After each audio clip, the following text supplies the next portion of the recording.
Welcome to The Bridge, a podcast for dental professionals featuring the insights and expertise of fellow dental professionals. Let's welcome our host, Stephen Kuza. Well, hello, Bridge Dental Podcast listeners. It's Steve Kuza, your resident dentist financial advisor, and it's great to have you guys back. I got a special guest, Dr. Donnie Wiggins from Brooklyn, New York today. How you doing, Donnie? I'm doing good, Steve. How you doing? I'm good. Thanks for joining us. For those of you, of course. For those of you listening in today, we're very excited to have Dr. Wiggins on, as he's going to share with you his path. And he's also in a GPR right now, so he's going to talk a little bit about that and a little bit of Instagram fame. But we're going to share his story from Cleveland to Miami to New York. So, Donnie, we appreciate you being on. And to set the stage, why don't you give our listeners some insight where you're at today and understanding where you're at in your dentist profession. Great. Yeah. Well, thanks again for having me on. I really appreciate it. I've been super excited about this.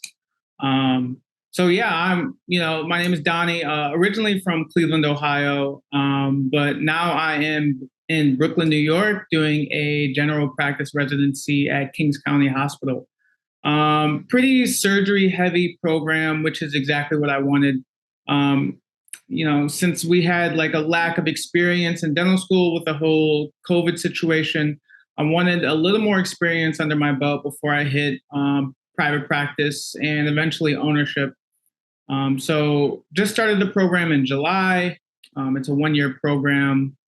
It's been going well. I just did one of my first surgeries today, actually, with a palatal tori removal earlier today. So that was pretty exciting. Yeah, it sounds like it hurts. Yeah, not me so much, but yeah, I think the patient will be a little in some discomfort come an hour or so from now. But procedure went really well, and it's cool to get exposed to stuff like that. Well, we're definitely going to come back to your experience. I'm curious to know how many patients you see a day over there, versus like what you saw in dental school or something. Like what's some of the difference here? What's the difference? Yeah, it's night and day, honestly. I mean, with COVID at school, we have 3-hour block appointments. So maximum we would see 3 patients a day. But with COVID, that was pretty limited just because we weren't all allowed in the clinic at the same time. So maximum, I would see maybe 7 patients in a week at Tufts in Boston. Now I'm seeing on average anywhere between 7 to 10 patients a day. Oh, wow. Okay. Yeah. Yeah. Night and day. And at first it was, getting used to seeing that many patients, getting used to talking to everybody, but also being, quick and efficient. I'm getting a little better at it, but still a learning curve. For sure. Well, take us back to Cleveland, Ohio, and a little bit about how how'd you go from Cleveland, Ohio, now to New York, and so tell me where that journey started for you to maybe go down this medical path. Yeah. So in high school, I was given the opportunity to do a vocational program where it was like a trade school kind of my junior and senior year. And I had a couple options up in the air between dental assisting, construction management, graphic design, stuff like nursing also I was kind of contemplating. Okay. And ended up in the dental field just because I like to work with my hands. And the program was great. I ended up graduating high school with my dental assisting license, my radiology certificate. So that's wow. Yeah, that's where it started. And it was a great opportunity. I went into college, wanting to move forward with that, where I was a pre-dental major. Okay. And, made my way through there, graduated, applied right out of school, but I didn't get in the first time I applied. Okay. So with, the experience I got from high school, I was able to be a dental assistant for a year as I was figuring out my next route. So I did that for a year, ended up applying to a master's program in Miami, Florida, at Barry University. So got into Barry University to just better highlight my application in terms of GPA, DAT score, all that good stuff. So you you decided that you were going to go down this dental path, but after you didn't get in the first time, was there any thoughts of like, all right, maybe I'm not going to go down this path? Yeah, there was. I actually, at the time that I found out I got accepted into my master's program, I had an interview for a pharmaceutical sales position that my buddy connected me with in Denver. Okay. I was highly contemplating that because it sounded like a really good opportunity. It was still in the medical space, much different capacity, but I just really didn't know how it was all going to play out, the whole aspirations to become a dentist. So at that time that I had the interview, I think it was maybe the next week or 2 weeks afterwards, I got an acceptance letter from my master's program. So then I ended up calling the company and saying, thank you for the interview, thank you for the opportunity, but I have to follow through with my number one goal, which is dental school. And they totally understood. They were really understanding about the situation, which made me feel better. And yeah, I feel like everything I've hit a couple crossroads in life, and everything has kind of always directed me towards dentistry. So I'm glad I've always stuck to the path, because there has been some bumps along the way. We don't have to call them out by name, but has anyone ever tried to convince you during that time or during those crossroads to not go through to dentistry? Oh yeah, definitely. Okay. Throughout every step of the way, high school, college, masters, there was always, some little voice in the back of my ear, whispering, you should do this or you should do that, and I'm glad I stuck to my goals, because I could have easily gone left instead of going right. So I think that's powerful. And if some of the younger dentists listening to this, and as there's some maybe at a crossroad themselves, if you have a passion for it and you have a goal, the adversity is part of the journey. The opportunity to go through it, that is the journey. That is the hard part, but also the fun part, if you can look at it that way, right? Yeah, definitely. I feel like I learned a lot, built a lot of character going through a lot of this stuff that, tested my character during this whole process. So I've definitely come out a stronger person from, sticking to it. I love it. Now you get through your master's programs, and then you went to Tufts? Yeah, that's right. Okay. So I actually made my connection to Tufts through my master's program. Okay. Tufts came to my master's program and did a little presentation, and that's when I got connected to Tufts. And so the second time was a charm for you? You got in. Yes, the second time was a charm. Yes, that's right. Retook my DAT. My GPA in my master's program was spectacular, and was able to get my way into Tufts on a scholarship. So it was a blessing. What was it like? Well, a couple of things. You were away from home, right? Yeah. For quite a while.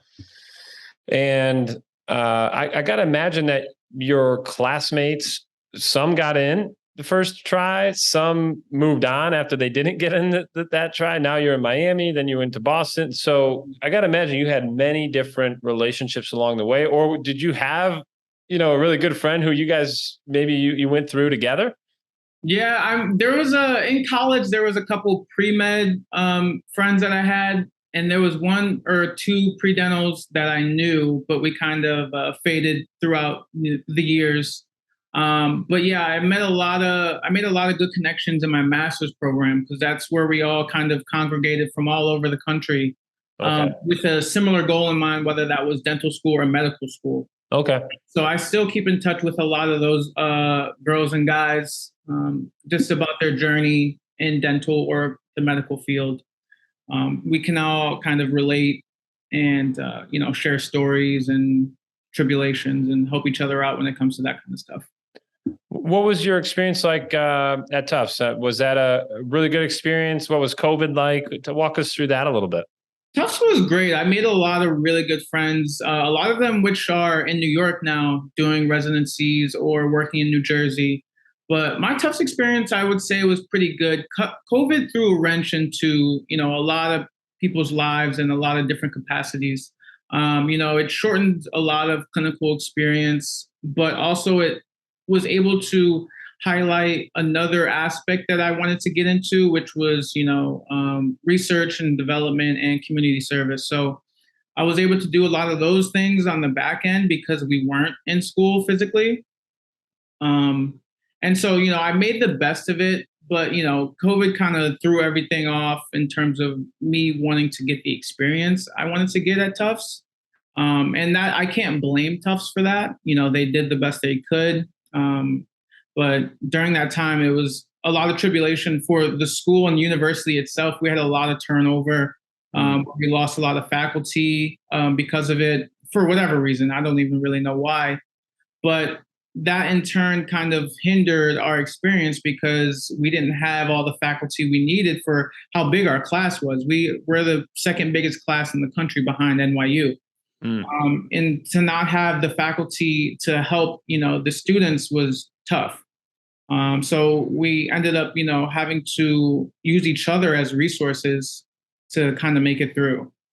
But it brought us together really well. Well, yeah. I mean, the consistency or cohesiveness came from your actual classmates, right? Because the faculty had somewhat moved on. That is tough. It might have been one of those crossroads that you're talking about, right? Yeah, so. Right. It could have been that I'd gone straight into practice if, that didn't happen. But now I'm doing a residency. Right. So, right. And so you decided to do this residency, and what made you choose, or I guess you matched, but what made you choose New York City or Brooklyn and to work in this high capacity area? So for me, it kind of started with like a vision of wanting to eventually get into ownership. Right. Okay. I knew that I wanted to be a family practice guy who can kind of keep a lot of things under the same roof in terms of what I can offer clinically. And I know a lot of things that are pointing towards more surgical procedures, implants, that kind of stuff. And so I did a lot of research because there's not a lot of information on residencies, general practice residencies out there. So I did a lot of snooping around, seeing who's at what residency and reaching out to them, honestly, on Instagram. Okay. Not being shy about it. The great connector. Yeah. Yeah. Just to see if I can get any sort of information. And I found my way to Kings County Hospital, where they have one of the better oral surgery programs there. It's a 6-year program. And the general dentists who are doing their residency there work hand in hand with oral surgery. Okay. So you get a lot of that experience on your own, and then you can kind of consult the oral surgeons that are there. So they guide you on what to do and they make sure that you have a plan, but you get a lot of that experience on your own. And so that's kind of what led me to Kings County in general. And it worked out that I matched there as well. I want to talk, I'll put a bookmark there for a moment. I want to talk about, as this journey continued through Cleveland to Boston or Miami to Boston and New York, what is family still back in Cleveland? Are they like Donnie? Yeah, my family. Yeah, it's tough. It's tough. My family's still in Cleveland. I go as much as I can. I'm going back home actually in September. Okay. Yeah, I have a brother. Actually, he lives in Tampa now. He just moved there this past year. Okay. I have a little sister who's still back home. I have a lot of friends, and all my family. So it's been tough, and it's been on the forefront of my mind to be able to commute back and forth easier or just more frequently. With school through all these years from Miami to Boston, it was hard because I was studying so much, like all the time. So it was hard to make that time. But now that I'm in my residency, it's still hard to make time, but I kind of have a little more freedom to be able to take that time to do that. So it's been very much a priority to make my way back home when I can, to see, family and friends. Granted, I have friends all over the country too, just right. Because, in my master's program, they all came from all over the country, and now they're, they went back or they're in different parts. So I have friends all over, I have family all over, and I got, try and piece it up when and where I can. Yeah. Well, yeah, it's like the family's always, especially maybe during COVID, did you go back home or did you stay in Boston? So I primarily stayed in Boston, Okay. just because the whole travel situation was tough. Yeah. To be able to do that. And as soon as I could, as soon as they kind of lightened up, I went home because, everyone was doing the whole group Zoom calls and with the family and, singing happy birthday over Zoom and all that fun stuff. So as soon as I could, I did. What do you think about, if you could share some insight, if you could almost draw back on it, like the mental part of getting through, getting through the first time applying to dental school, the COVID, experience and moving away from home, right? That's not easy. And so talk to us a little about the mental part of how you were able to navigate that and share some thoughts there. Yeah, I mean, it was tough, especially when I moved to Miami. I was completely by myself. I didn't know a single person down there. And it was hard enough to know that, I have to do really well to continue with my goal to get into dental school. So it was a lot of pressure too. And so one kind of mantra I made for myself during that time that has kind of brought me to where I am today was to pretty much rise to the occasion of whatever is at hand, whether that was the master's program at the time, retaking the DAT, applying to dental school again, with confidence and going into interviews with confidence. A couple of like independent projects I do, just rising to the occasion and being more present, and just being less impressed with myself and more involved in general. And so that really has brought me forward into, everything that I do with confidence, but also being humble enough to know where I lack and know where I need to gain more information or more knowledge so I can better make decisions more intentionally. Absolutely. I love that. That's a powerful statement right there. We'll clip that. We'll re-clip that. Rising to the occasion. And sometimes it's as much as, people laugh at Instagram. It can be a great connector and a great inspiration. You catch the one quote, just like, man, that one hit me different. But yeah, definitely. If you're listening to this and rising to the occasion, it's about I like how you put that, about being self-aware, being present in the moment, and walking through that door, regardless of what's behind it, and just giving it your all, and almost like the thankless or more abundant mindset, like less about me, more about others, and good things will happen. So, and to your credit, a lot of good things have happened. So I love that. Now I want to go back to or switch gears a little bit to what you described when you sent me an email. We were chatting before about basement dentist. I love that. Yeah. A lot of that going on from what I see on Instagram, at least. Yeah. Tell me about basement dentist. I don't know. I mean, it's like this term that's kind of been floating around social media about, cosmetic dentistry is taking a stronghold on social media. It's everywhere. Yeah. When you look on Instagram, Twitter, Facebook, it's all over. It's in your face. And so a lot of people are starting to want those types of services. And it's expensive to get really good quality work. And so a lot of people have been trying to shortcut the system. And I don't know where it was, started, but these non-licensed people are prepping teeth and putting on these very poorly done, quote unquote, veneers on these people. And they end up doing so much harm, to these patients in the long run. And not every patient, but a lot of the stories that, for these patients that undergo these treatments, they end up regretting it, and it's a lack of knowledge. But they see what they see on Instagram. They're like, oh, this is what I want, but I can't afford $20,000 veneers. So I'm going to go to this person who's offering it on Instagram for $500. Oh, wow. Okay. So it's really sad. But it's out there, unfortunately. Unlicensed professionals? Yeah. I don't know how it's happening. I really, really don't. You know, And they're putting themselves out there on Instagram, like, and they're like showing themselves like training or prepping or whatever they're doing.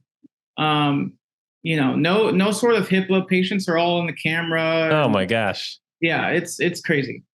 Oh my gosh. Wow. So so if we see hashtag basement dentist, let's start marking these profiles up. Let's get them out of there. Wow. Yeah, Wow. it's bad.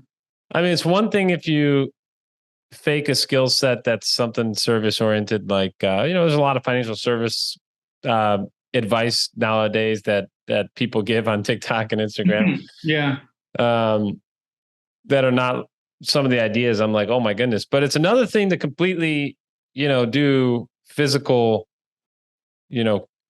work on somebody, especially something as noticed, not like a tattoo on my back. This is like, this is serious. Wow. Yeah, no, yeah. So, I mean, it can cause so much harm in terms of just like the periodontium, the teeth themselves.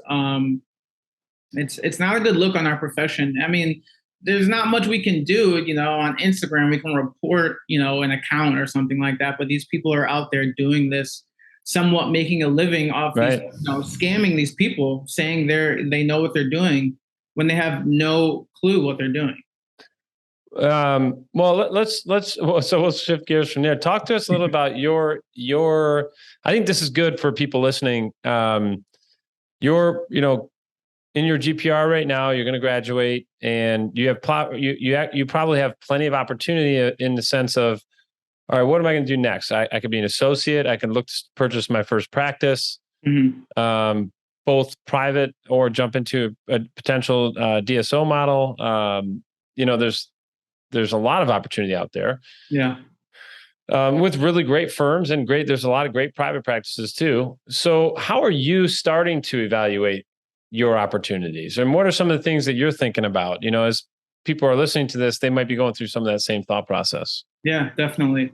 And it's tough because there are a lot of options out there, and a lot of great opportunities. Honestly, you can't really go wrong either way, but it really comes down to people looking inward and seeing what they want out of this career, for them to make that decision.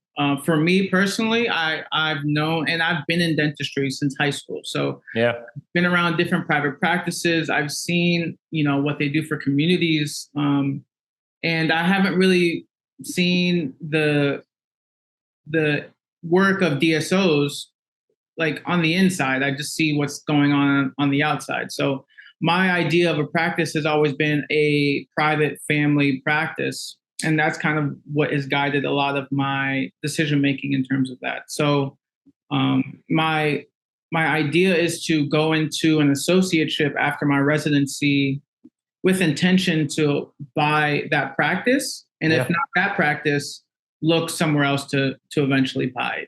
Shortly after my residency, my fourth year, I kind of gave myself this like 5-year plan to, do the residency, maximum do 3 years of an associateship. And that could be a DSO also. Yeah. But ultimately the goal is to own a practice, a family practice where I can offer a lot of services, under one roof.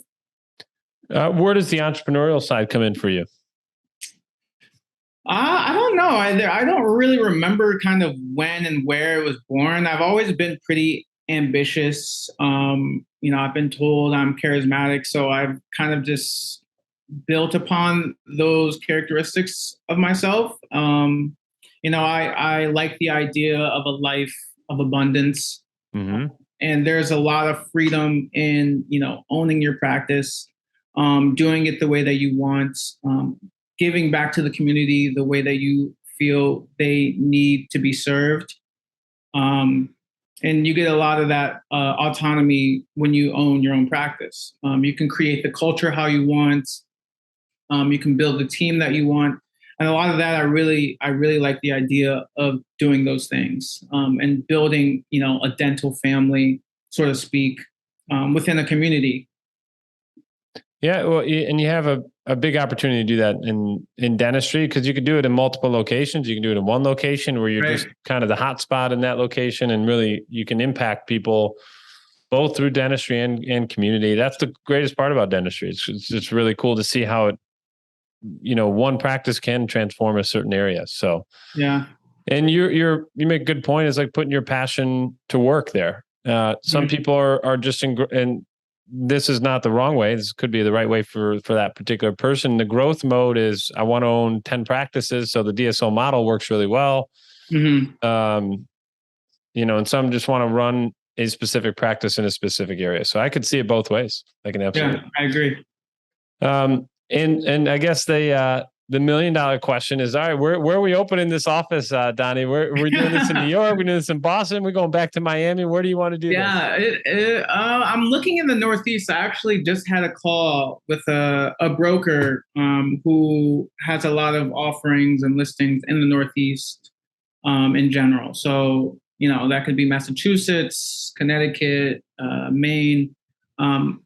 Looking in New York, but a highly, highly saturated market here. I have some opportunities for associateship here, so I may stay for that and then wander out. As of late, and after I spend all day doing dentistry in my residency, I spend my nights looking for practices. Okay. And I've been looking in Connecticut, so I've seen some opportunities there. So, and I like the idea of being in Connecticut. I can commute to New York if I want. It's not too far of a commute. And also it's not too far from home also. So it's up there on my list. But we'll see. Who knows? Who knows what the market looks like a year from now? That's very true. Very true. And is there any, when you get closer to the end of your GPR, is there any additional tools or resource available to you through the GPR as you maybe start to navigate the next step? I think the resources are just the network of, past residents who went to Kings County. There's a lot of successful people that went to Kings County for the GPR and oral surgery. A couple of which I've already connected with. And that's kind of where some of my opportunities lie in terms of associateship. So I've already kind of made that connection. I'm really big, if you couldn't tell already, on networking with people, with relationships. It makes the world go round. So I'm really an advocate for that. And it's kind of guided me through my life and the different opportunities I was blessed to receive. So I take a lot of pride in that. I love that, Donnie. And I can appreciate that, as that's probably why the pharmaceutical sales company wanted you so bad. Yeah, for sure. He knows how to connect. So what about one of the other interesting things about you, Donnie, and you could share a little bit more insight into this. You do have this, I don't want to say engineer-like, but research, technology, work with my hands, very dialed in detail person. Feel to you, and even on Instagram you have that inventor, researcher. So you had mentioned to me you're working on technology that focuses on sustainability and oral hygiene. Talk to us a little about the technology side, research side, how you've incorporated that into dentistry or just in your life. Yeah, I started in research in undergrad with some neuroscience research, and granted it was very meticulous and tedious what I was doing at the time. But I liked the layout of thinking about different problems and solving them through data. And so that has kind of guided me through the research track.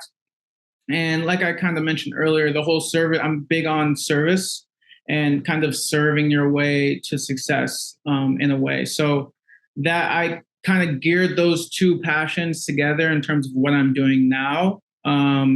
Which is primarily focused around oral hygiene. And so right now I'm working with one of my old faculty members from school, and we're creating a biodegradable toothbrush that we can program when it breaks down based on the different technologies that we're using within the toothbrush. So right now we're in the prototype stage, and we have a patent in the works. But there's something I realized during my research at Tufts is there's a lot of waste in dentistry in general. There's tons and tons of waste. And one number that I came across during my research was over a billion toothbrushes are thrown away every year. Oh my goodness. And dentists hand out toothbrushes like they're candy. Yeah. You know? Not every one of those toothbrushes are being used, and it's microplastic. It doesn't break down and ends up everywhere. And so that was like a major motivation for me to try and combat something as simple as the toothbrush that has remained the same for decades. Yeah. Even the ones we get at the dentist office are the same. Exactly. It's the same exact ones they originally made. They just switched the material they were using. So the technology focuses around being more sustainable and being more thoughtful in how we are advocating for oral health. That's fair. I love that. I love that. And you're also making an impact there. Yeah. That's the goal. Yeah, that is great. And I had no idea, but you think about it, you go to a hotel, vacation, whatever, and you just toss the toothbrush, or whatever. I'm sure that the toothbrush companies would be happy as well, because they can now they know for sure that toothbrush is gone at a certain point. Right. Yeah. We're trying to meet the consumer in the middle where, they can use the toothbrush and throw it away just how they originally have been doing forever. Yeah. But now the toothbrush will break down and Yes. it will, be an impact on the environment. So we're working our way towards that. And I'm looking at your Instagram right now, and you're a popular guy on there for sure. And so what is Teeth Studios? So Teeth Studios is something I created while I was in dental school, just to differentiate myself. And it was primarily focused around, I had a little pun behind it. Like, okay. Instead of saying authenticity, I said authenticity. Okay. So it was focused on being more authentic in your passion. And I focused it around people who were expressing themselves through their smiles as they were doing whatever passion they were doing. And so I highlighted different stories behind their smiles, essentially. Like, what's the story behind the smile, essentially? I love that. Yeah. So that's kind of where it started. And it's kind of shifted as I've gone throughout my dental school career. And now, as a dentist, I'm now pretty much putting a lot of my cases on there now that I'm doing a lot more dentistry.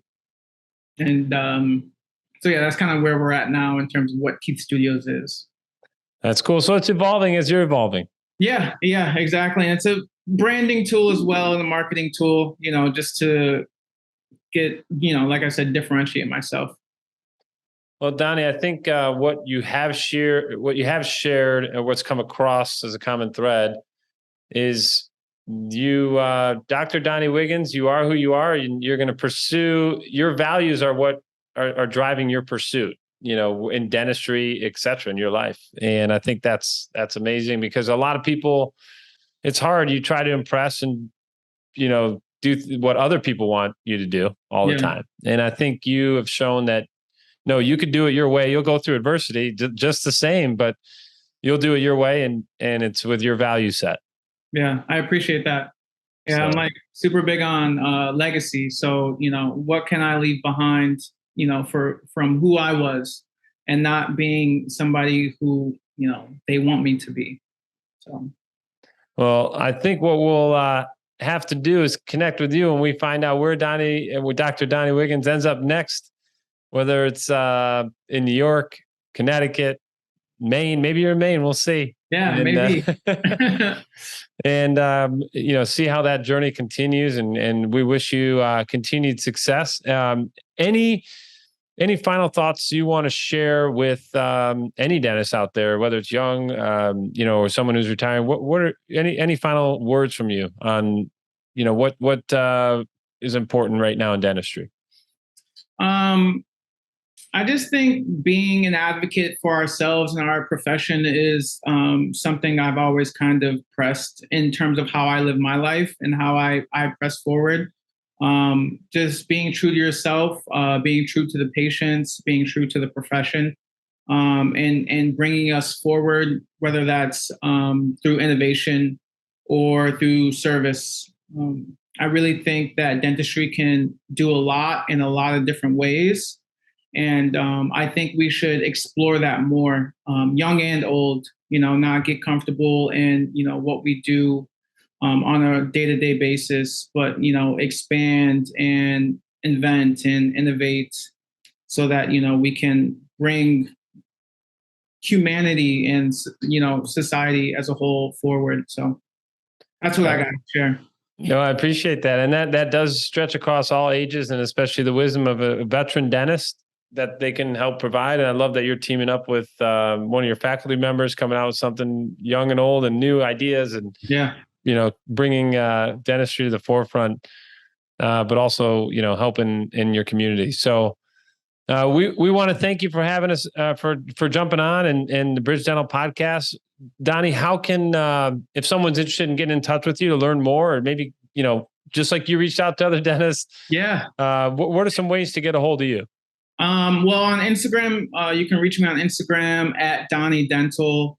Also, you can shoot me an email at teethstudios.asi@gmail.com. I'm open and ready to connect and network. I'm super big on that. So I would love to have some people reach out and connect. Well, thank you so much again for joining us, Donnie. And thank you, Stephen. Thanks for having me. Of course. And for all the Bridge Dental podcast listeners, I hope you enjoyed today's episode. We'll talk to you and see you very soon.